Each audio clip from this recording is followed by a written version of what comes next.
നമസ്കാരം Chelsea fans, football fans, welcome back to ചെൽസിക്കാരൻ channel. അങ്ങനെ നൂറ്റാണ്ടുകൾക്ക് ശേഷം അവസാനം ഒരു ചെൽസി ട്രാൻസ്ഫർ ന്യൂസ്,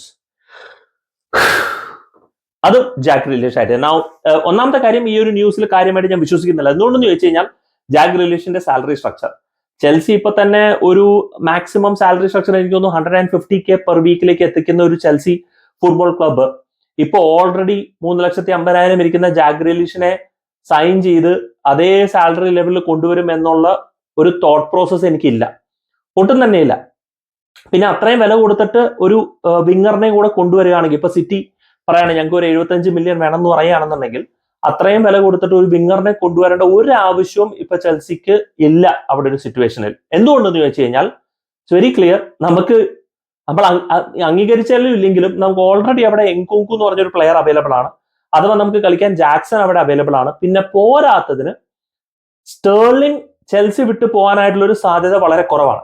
ഇതൊക്കെയാണ് നമ്മൾ കോൺട്രാക്ട് കൊടുക്കുമ്പോൾ ഒരു പ്രശ്നം. ഒരു പ്ലെയറിനെ എങ്ങനെ നോക്കിയാലും കംപ്ലീറ്റ്ലി റൺ ഡൗൺ ചെയ്യാമോ കോൺട്രാക്ട്. സ്റ്റേർലിംഗ് പറയാണ് ഞാൻ എങ്ങും പോകുന്നില്ല, I'm very happy to at Chelsea, ഞാൻ ലണ്ടനിൽ ഭയങ്കര കംഫർട്ടബിൾ ആണ്, എന്റെ ഫാമിലി ഇവിടെയാണ്, അപ്പൊ അതുകൊണ്ട് എനിക്ക് ലണ്ടൻ വിട്ട് പോകേണ്ട കാര്യമില്ല, എനിക്കൊരു 3 വർഷത്തെ കോൺട്രാക്ട് ഇനിയും ഉണ്ട്, എനിക്ക് ഇനിയും ഇംഗ്ലണ്ട് ടീമിൽ തന്നെ കയറണം, അപ്പൊ അങ്ങനെയാണെന്നുണ്ടെങ്കിൽ ഞാൻ ചെൽസി തന്നെ കണ്ടിന്യൂ ചെയ്യാൻ ആഗ്രഹിക്കുകയാണ് എന്ന് പറഞ്ഞു കഴിഞ്ഞാൽ ക്ലബിനൊന്നും ചെയ്യാൻ പറ്റില്ല. ഒരു പ്ലെയർ പോകണ്ട എന്ന് വെച്ച് കഴിഞ്ഞാൽ ക്ലബിനൊന്നും ചെയ്യാൻ പറ്റില്ല.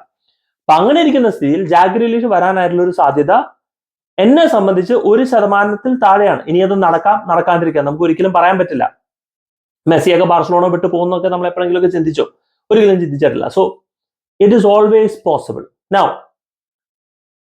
ജാക്ക് ഗ്രീലിഷ് വേണോ വേണ്ടയോ എന്നുള്ളൊരു ചോദ്യത്തിൽ, in case we have Jack Grealish and നമുക്ക് ഉദ്ദേശിക്കുന്ന സാലറിയിലാണ് വരുന്നതെങ്കിൽ,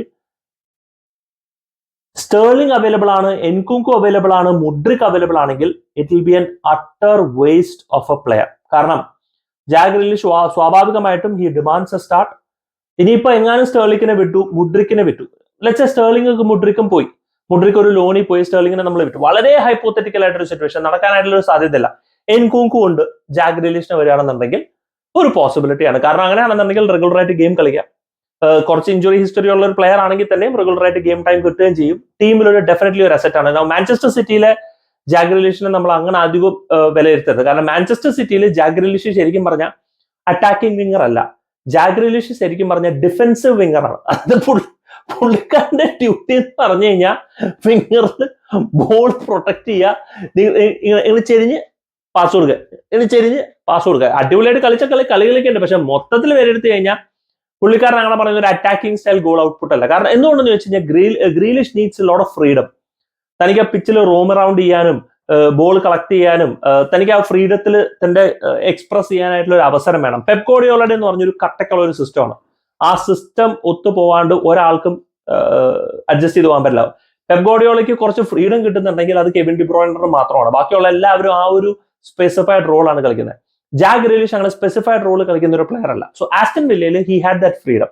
പുള്ളിക്കാരനായിരുന്നു മെയിൻ മാൻ, പുള്ളിക്കാരനായിരുന്നു leading man. So the team was surrounded around him.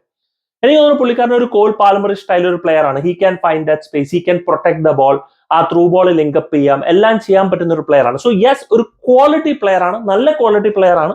Ball protect ചെയ്യാൻ പറ്റും, നമുക്ക് ഡെഫിനറ്റ്ലി ഒരു നല്ല അഡീഷൻ തന്നെയാണ്. ഒരു എക്സ്പീരിയൻസ് പ്ലെയർ ആണ്, പ്രീമിയർ ലീഗ് പ്രൂവൺ ആണ്. ഏത് രീതിയിൽ എടുത്തു കഴിഞ്ഞു കഴിഞ്ഞാലും ജാക്ക് ഗ്രീലിഷ് സ്ക്വാഡിൽ വരുന്ന ഒരു നല്ലൊരു കാര്യം തന്നെയാണെന്നുള്ളതിൽ യാതൊരു സംശയമില്ല. പക്ഷെ ഇന്നത്തെ കാലത്ത് നമ്മളൊരു പ്ലെയറിനെ സ്ക്വാഡിലേക്ക് ആഡ് ചെയ്യുമ്പോൾ നമ്മൾ പലതും ആലോചിക്കണം, including weight structure, player availability, existing set of players.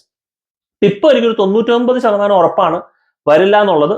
But again സമ്മറിൽ എന്ത് ട്രാൻസ്ഫർ നടക്കും നമുക്കൊരു പറയാൻ പറ്റില്ല. സോ ആ 1% ചാൻസ് ഞാൻ തുറന്നു വെക്കുന്നു. Do let me know guys, നിങ്ങൾ ജാക്ക് ഗ്രീലിഷ് ചെൽസിയിലേക്ക് അവൈലബിൾ ആണ് എന്ന് പറഞ്ഞു കഴിഞ്ഞാൽ സ്വീകരിക്കുമോ എന്നുള്ളത് in the comment section. Thank you so much watching. Signing off SK from ചെൽസിക്കാരൻ.